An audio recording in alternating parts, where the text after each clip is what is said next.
Okay, thank you all so much. I was very grateful to everyone on the agenda today because I just kind of like torpedoed all of that. We're sliding a few minutes late. But I think everyone in the room understands why we did what we did, and I'm very grateful that we were able to bring him in and hear directly from Ukraine and get some perspective outside of our usual circles of perspective, which is the point of this conference in general. So thank you again for your patience. I'm really excited to welcome our first National Cyber Director, Chris Inglis, to the stage. I've had the honor of interviewing him for a number of years, and I think the last time that we chatted was about a year ago at INSA. You had gotten your office, but you didn't have any money yet. You were building a team, and you had a lot of great ideas and a plan for what you were going to execute. And I'm really excited to kind of hear from you as we get into Q&A in a minute about where you are and what's left to do.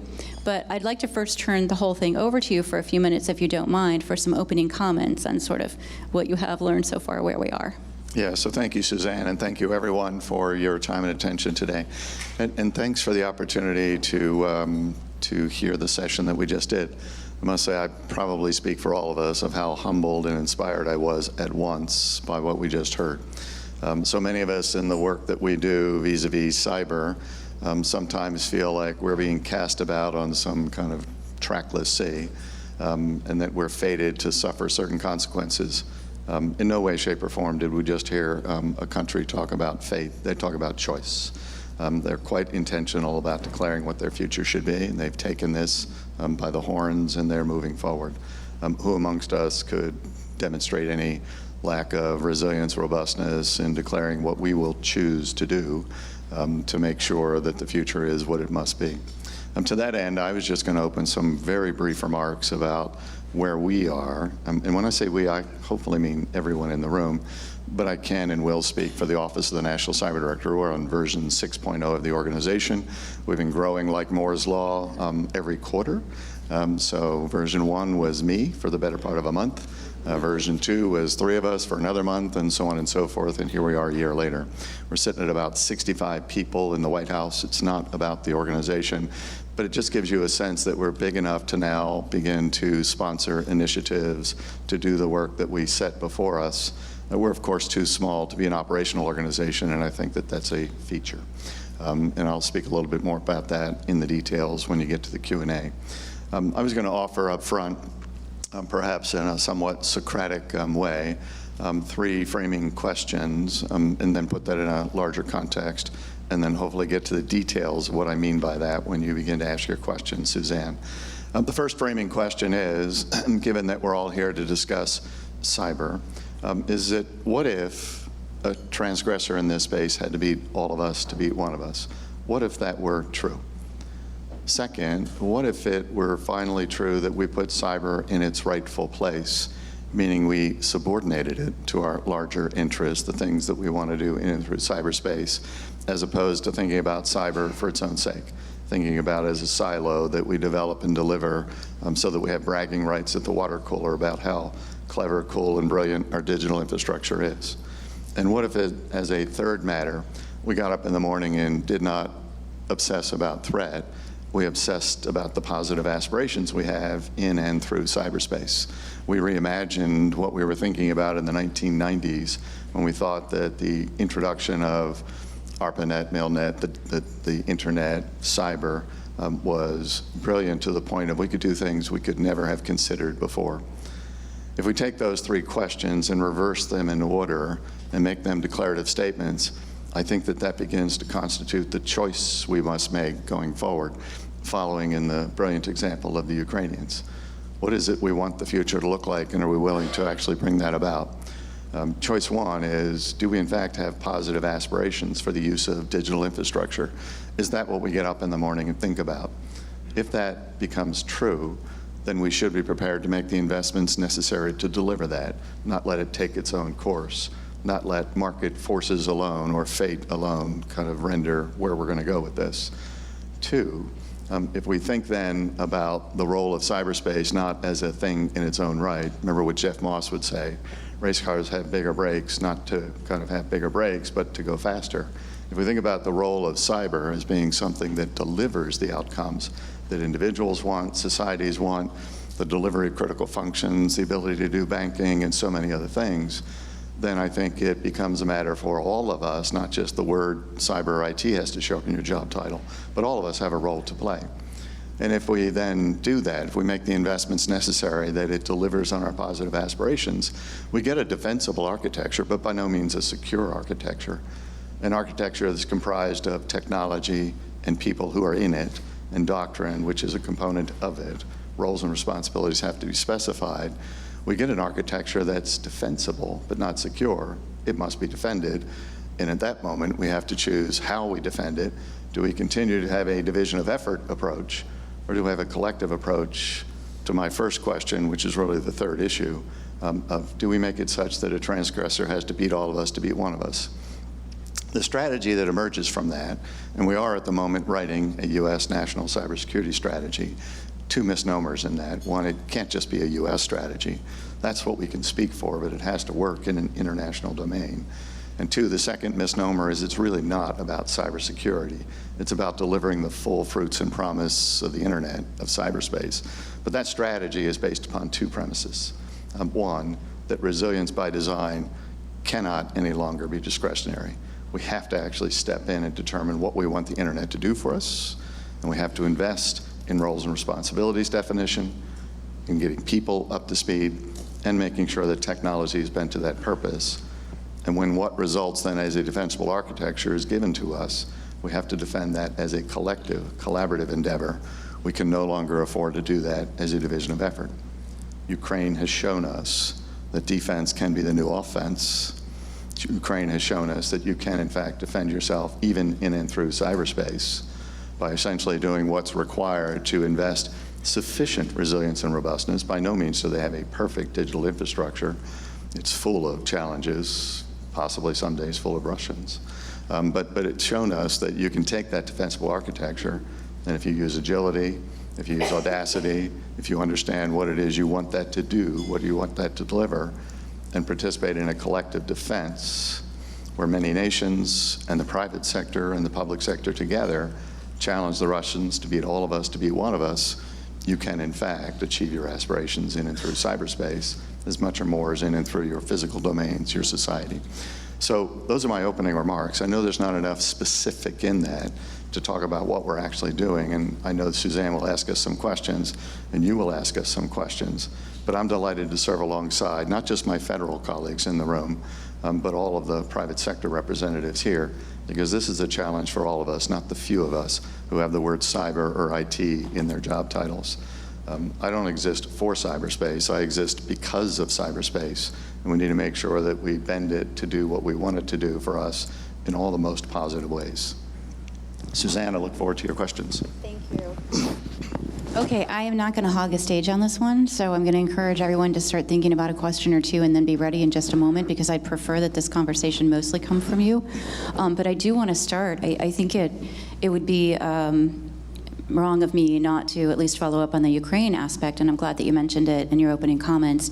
What have we learned since the invasion of Ukraine? So it's been a year now, and Sue Gordon's going to talk about what we've learned when it comes to the intelligence community later today. Let's keep that theme of where we are now is different.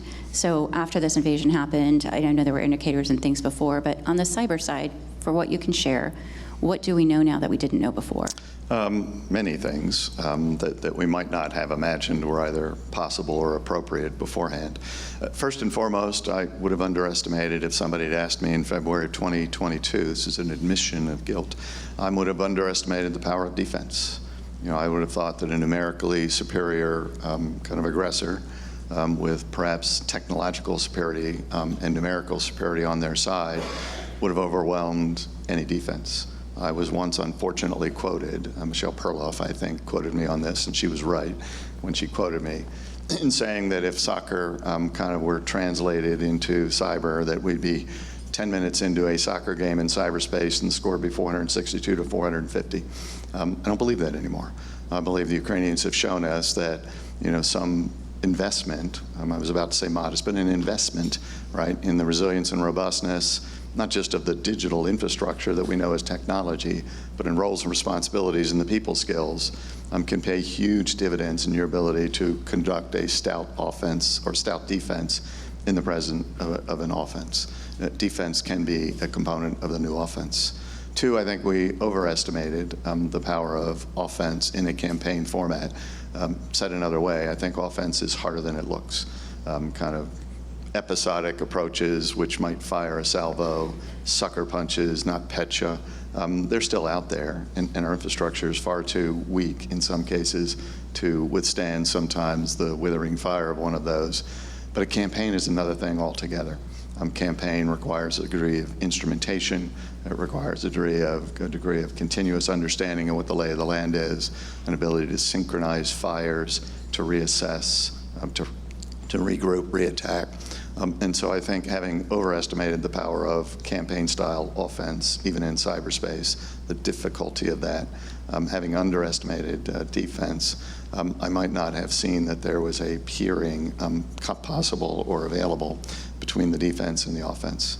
Two, I think that what we've seen and what we had hoped to see, so I think that we did have some sense of this, is that a collective defense can in fact make a discernible difference.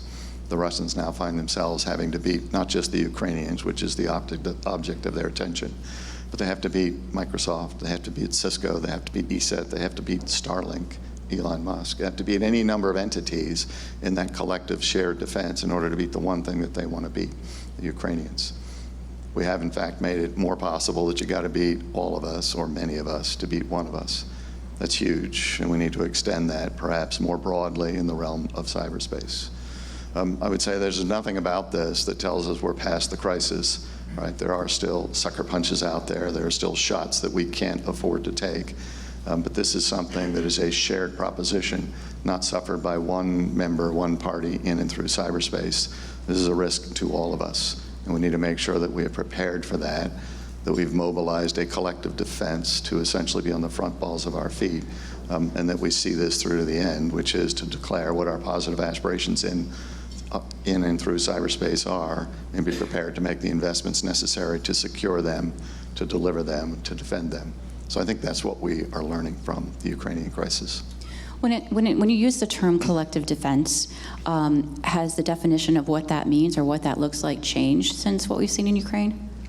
I don't think it's changed, but I think that transformations, which is what we're engaged in, they're typically built on the back of real work, right? And Ukrainians defending themselves in and through this domain, that's of course a real challenge. That's real work. You take it out of the notional, the strategic, the ephemeral, and you begin to say, what do I actually do to deliver that? CISA, having set up the Joint Cyber Defense Collaborative, now engaged in a body of real work. How do you actually create collaborative processes, initiatives that will deliver real results? The FBI is continuing to work what it does in an increasing collaborative fashion, not just with the private sector, but across the government. Sector risk management agencies beginning to step forward, put their money where their mouth is, to essentially, in a positive way, engage with the private sector. We're bringing CEO groups in, committing officials, right, from the private sector, to have discussions with them, not just about exquisite intelligence, which might be actionable and granular, which creates the possibility that we've offered some strategic insights, strategic warning, but to then have some discussions about how do we then engage in a collaboration to deliver the tactical warning that everybody wants. Predicting a thunderstorm is one thing. Realizing your ability to predict lightning strikes, or to essentially share that knowledge in something approaching real time, so that we can bob and weave, not alone, but together, that's a fundamentally different thing. All of those things, I think, is what we're doing to learn more about what's happening in and through cyberspace. All right, if you do have questions, if you don't mind just raising your hands, and we're going to go ahead and start moving microphones. I think there's a question up here, and gentleman up here in the front. But I do want to ask you, while we're doing that, critical infrastructure is a big deal. It's a top priority for your office. We've got systems that are different sectors. Risk management is at different levels depending on those sectors. How are you thinking about organizing around this very big task of protecting critical infrastructure? Yeah, one, critical infrastructure is a useful organizing principle because, everyone can say, I care about the critical functions that ride on critical infrastructure. And it's not just a clever trick. It is, in fact, the center of why we care about cyberspace, not for its own sake, but because it delivers things that we find critical to our daily lives. And then as much or more as to our national security and everything between those two premises. Having said that, critical infrastructure is sometimes hard to define because it comes in many manifestations. We, 1999 or so, defined critical infrastructure as being defined by 16 different pillars, as if the verticals wholly defined critical infrastructure. We said finance is critical. We said transportation is critical. We said the defense of the nation is critical. And that is at once useful because each of those have unique characteristics and unhelpful because critical functions typically aren't verticals, they're horizontals. If you want to run an economy in the United States, you of course need a robust finance system, but you need the electricity, the energy to underpin that. You need telecommunications to connect that. You have to think about how do you connect those horizontally. So we're thinking about critical functions in two ways. Following actually the line of the U.S. military, which develops deep expertise by essentially having the departments, right? You want the Air Force, the Army, the Space Force to develop deep expertise, but to then consider in the employment phase, how do you bring those together? How do you bring the horizontal together so that you can actually run the horizontal to say, and how do they relate to one another? How do they complement one another in the execution of those functions, the delivery of those functions? So we have sector risk management agencies, which we're working to make sure are fit for purpose for their respective sectors. Those sectors have distinct and unique needs. Some are in a pretty good place, right? Say the finance sector is in the private sector, very robust. The Department of Treasury and a number of other activities are to some degree equally robust, but how do you create that relationship so we can serve the unique needs of the finance sector? Other sectors aren't so far along and are not in as good a shape, so we need to make sure we bring them up to some common standard, but at the same time, then how do we cut across the horizontal?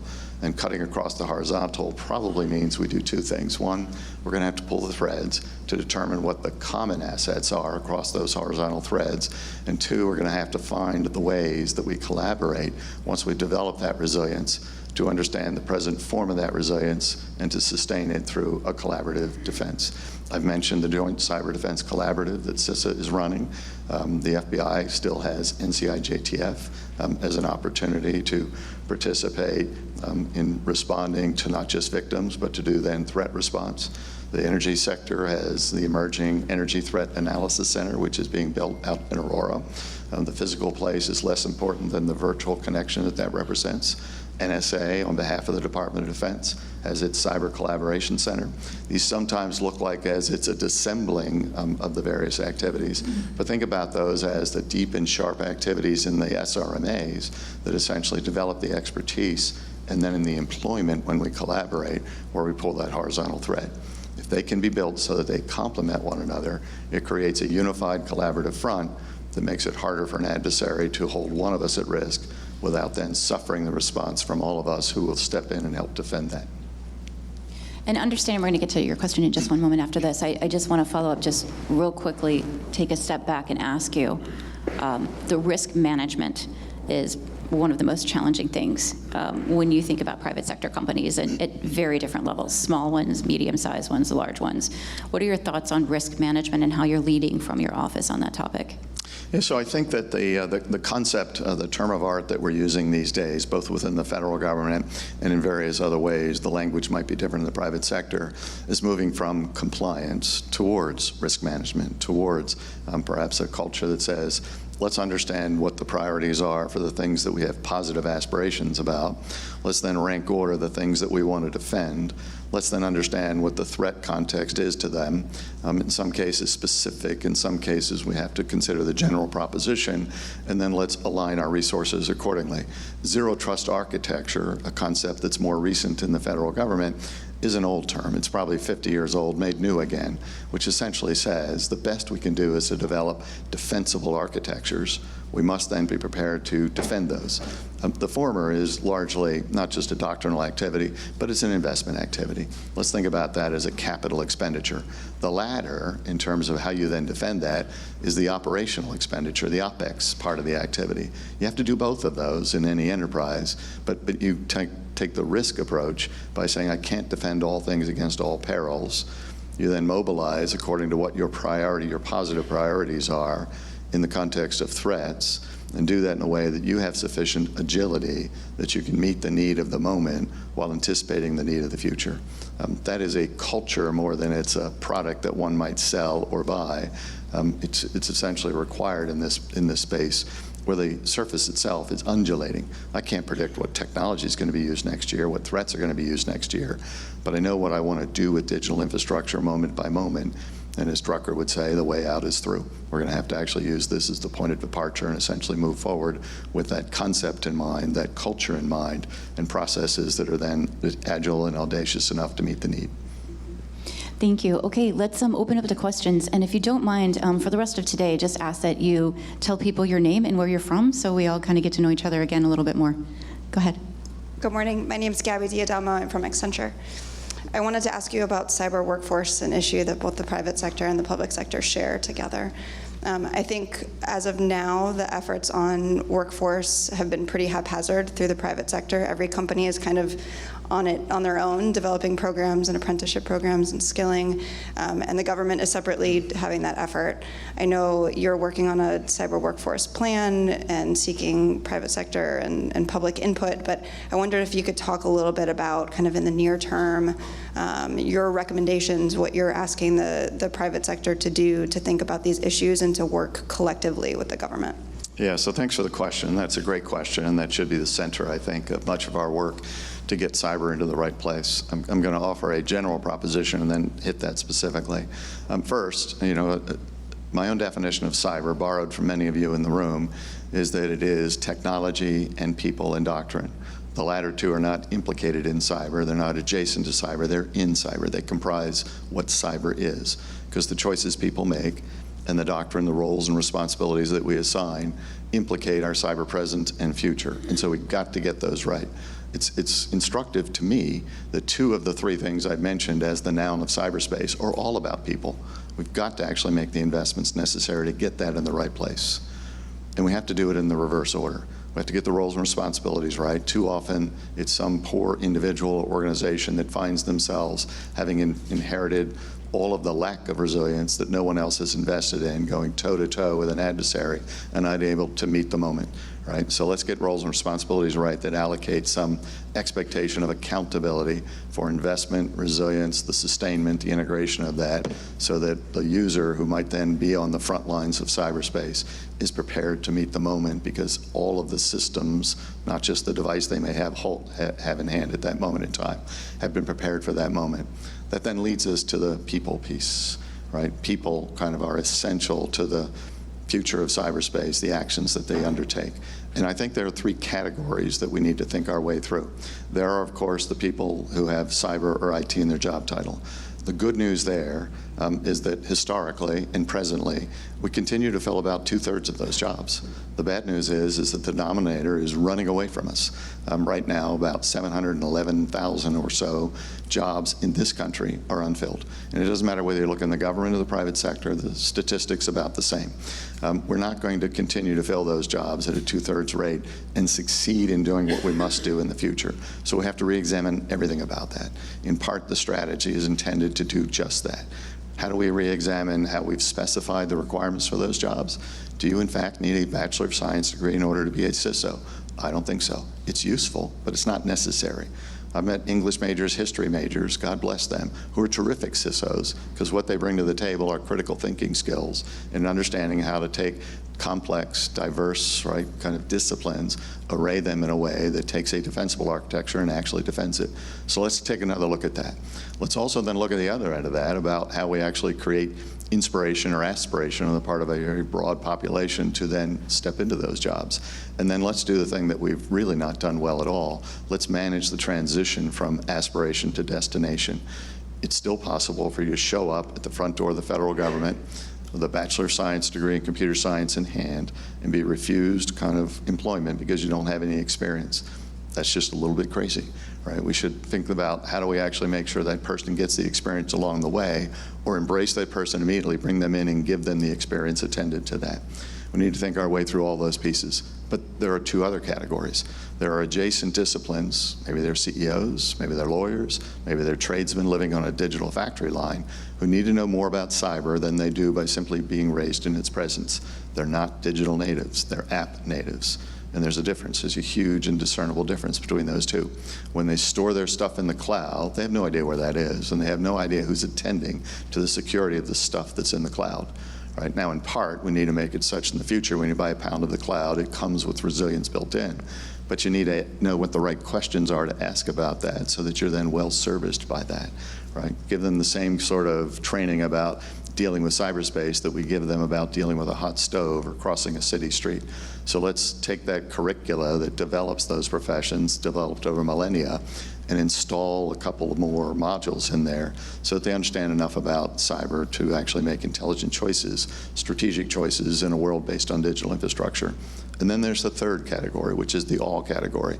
In the United States, only about 360 million of us or so. But how do we give them sufficient awareness that they can take full advantage of the features in cyberspace?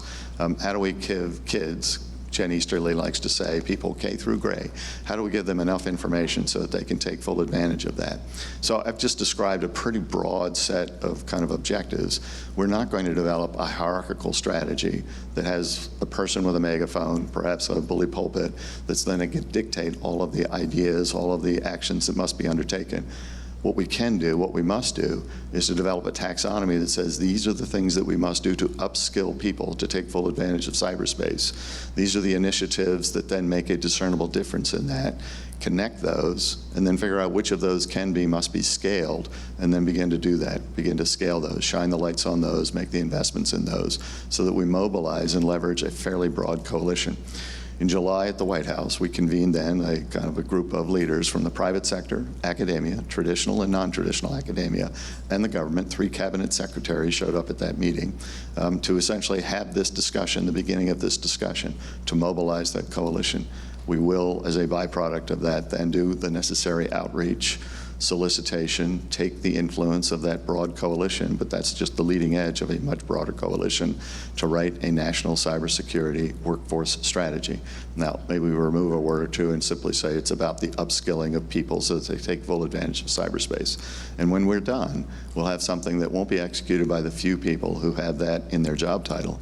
It'll be something that's executable by all of us so that we can make the necessary investments in roles and responsibilities, in people skills, so that we then understand what we want technology to do for us and bend technology to those former 2 purposes. Sorry for the long answer to a great short question, but it might well be that we should be talking about the people piece of this considerably more than we talk about any of the technological or the product aspects of this. I think we've all been talking about the people component. I'm glad you mentioned that. Question in the back. So Christopher Olberg from Recorded Future. So I loved how you brought up the point about using cyber to shape the world for the good. I think we totally all the time get stuck in bits and bytes of this. So what, from a strategic point of view, would you see how we can use cyber to shape both the United States and the world for good? Yeah, so in saying that, I wasn't trying to be as thoughtful as you've just made me out to be. I was actually offering a very basic premise, which is to say that if we got up in the morning and understood what we want digital infrastructure to do for us, it might then motivate more of us, if not all of us, to say, yeah, I'd make an investment in that. I would be willing to participate in the creation of resilience and robustness, or in the bargain, I'd be willing to participate in my own defense, right? As opposed to seeing this as a commodity, right? Security as a commodity in the corner that somebody can take care of for me. How do we actually say, no, I don't want cyber for cyber's sake. It's not a stovepipe that's off in the corner. It's something I use in my daily life, in my business life. I use it in my delivery of critical functions across society. That's the premise that I'm after. If we establish that, then we would say, yep, of course I want that to work. I want that to deliver the things that I care about. I don't want the brakes. I want a fast car. I'm willing to then make the investment in the fast car by buying the brakes. Turn that around, flip that kind of script that we've had.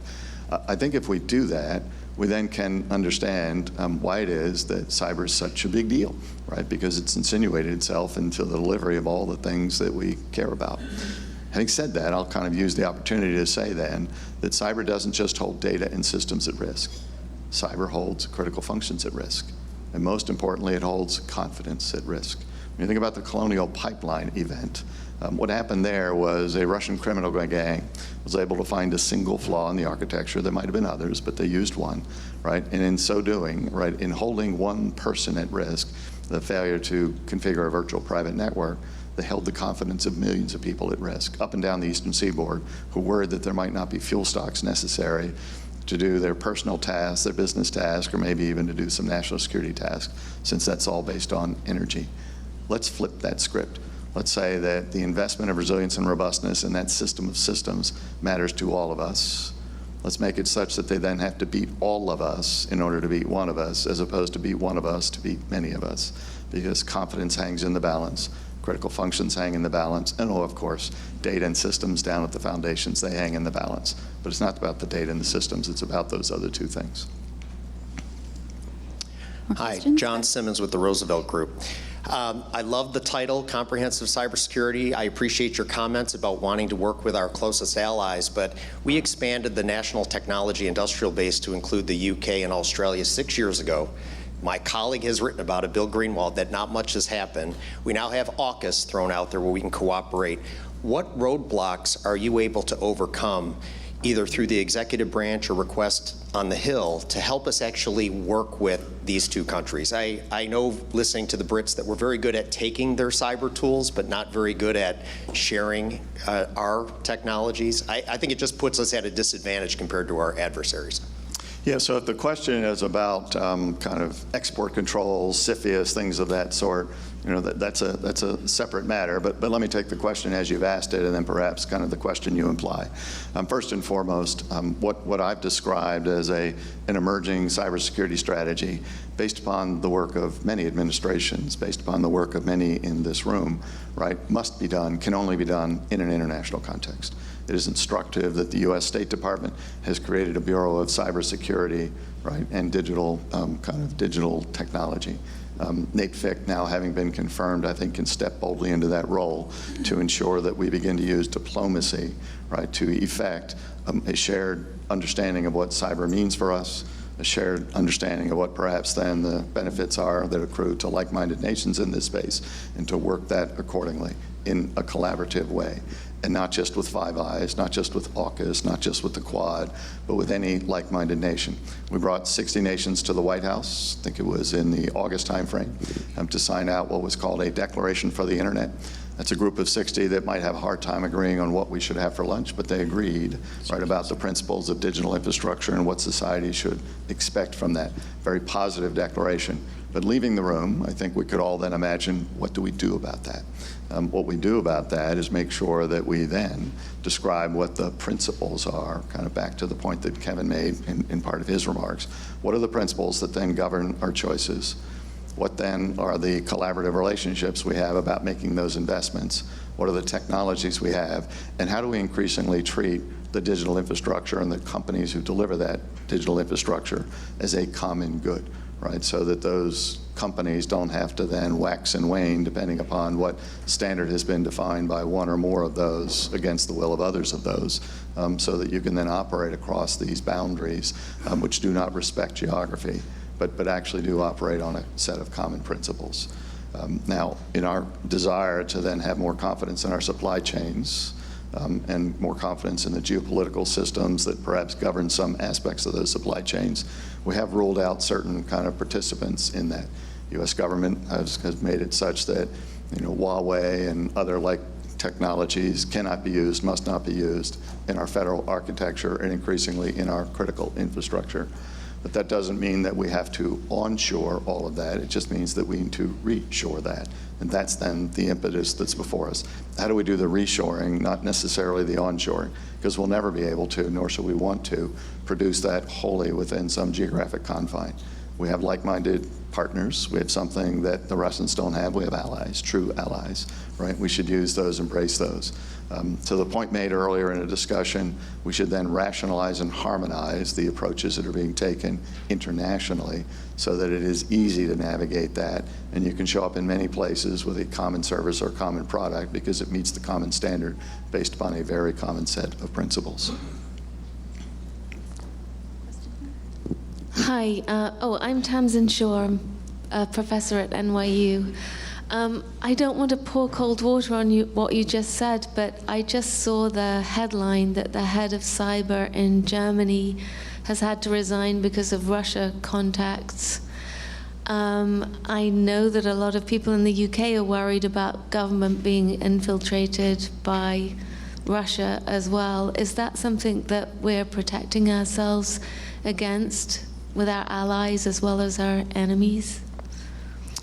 If the question is, we want to understand how those who would hold us at risk have insinuated themselves, either using human assets or perhaps technologies, and maybe in the world of cyber, right, conducting intelligence against us or holding us at risk with things of greater import, of course we're mindful of that, and of course we then will address that. I don't know anything about the action that the Germans may or may not take that's alleged at the moment based upon a threat that may or may not be real. But I would simply say that we have to be mindful of those threats. I didn't mean to be Pollyannish earlier when I said we should have positive aspirations about cyberspace and then get up in the morning and obsess about those. Of course we have to be mindful of the threat, but I want to establish the initiative on our part that they must then respond to. And I want to make it such that I proceed with sufficient forward momentum that I'm a harder target. You have to catch up to me first. And I mean this in kind of the royal me, that we are moving with sufficient momentum. You got to catch us first, that we have sufficient unity, that you can't find the sinews or the kind of the places where you can perhaps put a wedge in and disunify us, or perhaps kind of take advantage of those kind of slights and shadows in our architecture. But along the way, we will hold those at risk who hold us at risk the old-fashioned way, find them, box them, evict them from our architecture, whether that's a physical manifestation or whether that's a virtual manifestation, if that's the question you asked. Yeah, thank you. Hi. Sorry, were you? Oh, no. Okay. I'm Suzanne Smalley from CyberScoop, and I wanted to ask about the National Cyber Strategy. I've been reporting on it, and some people have described it as kind of facetiously iron-fisted, and just said that it kind of, the plan is to leverage a lot of power that the government has to enhance cybersecurity, but hasn't historically used. So I was wondering if you could elaborate a little bit on what we should expect to see. Did you say iron-fisted? Well, I think that was a little bit tongue-in-cheek, but just that it's tough. Well, if tough means that we kind of have to be serious about what we want cyberspace to do for us, and we have to then be willing to make the investments to achieve that, and if the government's then willing to put its money where its mouth is by specifying in its own architectures what the non-discretionary attributes are, making the investments to deliver those, akin to Executive Order 14028, then it's time for us to be tough. If at the end of the day, self-enlightenment and market forces take us so far in the delivery of those features in critical infrastructure, and we have to go a little bit further as we have for cars or airplanes or drugs and therapeutics, then if tough means that we have to be serious about making the investments to ensure that digital infrastructure delivers on our positive expectations, then it's time for us to be tough enough. But we need to do that with the lightest possible touch and no lighter, right? We at the same time need to make sure that we're using the very positive forces of government, right, to support the private sector, which is on the front lines of this. And so we need to make sure that sector risk management agencies are prepared to provide the proper support to their respective sectors. We need to make sure that CISA is delivering a venue, physical and virtual, where collaboration can flourish so that the collective defense can work. We need to make sure that the FBI and other entities are essentially proactive in the delivery, not just of best practices, but sometimes information that is uniquely derived by the government using its unique and special powers to the private sector. I would not look forward so much as perhaps to look backward to get a sense of what the character of that strategy is going to be. Executive Order 14028 very clearly said the government's prepared to make the investments in its own digital infrastructure and to drive those down supply chains, right? Our investment in CISA that says that it must be a positive force dealing with the private sector and creating coalitions, collaborative coalitions, is an indication of where we're going to go in the future. Our emphasis of sector risk management agencies and ensuring that they come up to speed in servicing their sectors is an indication of where we're going to go in the future. Our actions on the eve of the Ukrainian crisis of providing actionable intelligence to the private sector is an indication of where we are and where we're going to go in the future. All of those, I think, are indications about an affirmative intentionality that says that if we're serious about cyber and in the role that it plays, we then need to be serious and not let fate take its course, but choice take its course going forward in the future. I think we have time for maybe one, maybe two. Do we have a question over here? Yeah. Yes, Sean Waterman from Newsweek. Just to follow up on that, if I may, you know, the sector risk management agencies have already started to try and use their existing regulatory authorities to impose cybersecurity baselines, and industry is frankly having a fit about it. I mean, and notably, even cybersecurity industry, I mean, Ari Schwartz in the Wall Street Journal last week accusing the SEC of undermining national security by putting a 3-day notification requirement on publicly traded companies. Are we going to see a bit more use of the bully pulpit from the White House to try and, you know, push back against that kind of pushback? I mean, how do you propose to deal with the fact that, you know, industry doesn't like being regulated? They don't like being told what their baselines need to be. Yeah, I don't think bully pulpit is the right approach. So if that's kind of an alternative you would hold up and we either check it or repudiate it, I would repudiate it, because what it implies is the government will dictate without a degree of consultation kind of implementation that may or may not be useful. So I think the argument over the SEC regulation at the moment isn't whether, but how. Right? You know, there's some degree of reporting that is required. I think the argument over whether it's 3 days and whether it's done before we have some confidence, if we report this publicly, we have some confidence that the problem's been fixed. And do we then create perhaps kind of an opportunity for aggressors to kind of like listen carefully to what's been disclosed and then start the foot race? That's a useful argument. There must be some degree of consultation with the private sector where most of the innovation, the capacity generation, the sustainment, deployment, defense takes place to get these specifications right. But governments essentially are where the convening power exists and the ability to declare and sustain, right, the imposition of expectation about what critical function, resilience, and robustness should look like. We've done that with cars. We've done that with airplanes. We've done that with any number of other things, but we got it right only after we did the degree of consultation and the harmonization across the various sectors or the various entities that might want to step in. And so this is a discussion that is now enjoined, right? We need to follow through on that. But for anyone to imagine that market forces alone would deliver the essential characteristics of critical infrastructure has to review how we got there with cars, how we got there with airplanes, so on and so forth. So we need to let that have its place. And self-enlightenment, let that have its place. And then apply the lightest possible touch, and no lighter, to ensure that we go the further distance.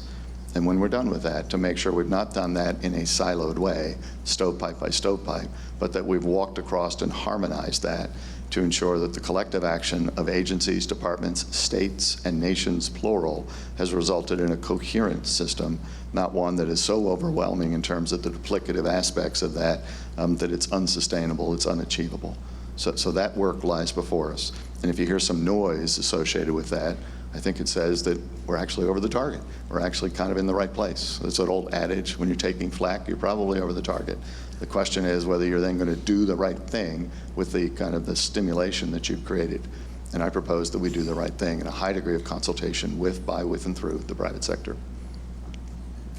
Okay, with no further questions, I have to first just tell you that when I interview people, I love to hear what their answers are, but I also really want to kind of understand how they think. And last year when I spoke to you, I asked you about a poster that was hanging on your wall when you were, I think, still waiting for funding. Do you remember? when I asked you that? I don't actually remember what the poster said, but it's a long way around of getting to me asking about your tie. Tell me about your tie. Well, I realize I'm one of 2 people in the room wearing a tie. So the rest of you apparently didn't get the dress code. This is an Enigma tie, right? And actually, it's a kind of a diagram of all the parts that went into the Enigma. And I love the tie for a lot of reasons, not least of which is the focus in this seems to then be on the technology, the piece parts, right? The discernible parts, the visible parts. When in fact the secret of breaking the Enigma machine was not to be found in the machine, it was to be found in the doctrine, right? Sometimes the hubris, right, of the parties that built it and used it, but more often than not, the audacity and the collaboration of those who kind of challenged it, right? I think cyberspace is much the same, right? Our success is going to be found in whether we get the doctrine right, whether we get the people skills right, and whether we're audacious enough to think that we will prevail as opposed to fate or transgressors will prevail, right? So that's the message I want to send with this tie. And the other is that I've only ironed this part of the shirt, so I'm hiding the rest of it. So, right. I could talk to you all afternoon. Thank you so much. I very much appreciate you being here with us. Chris Inglis.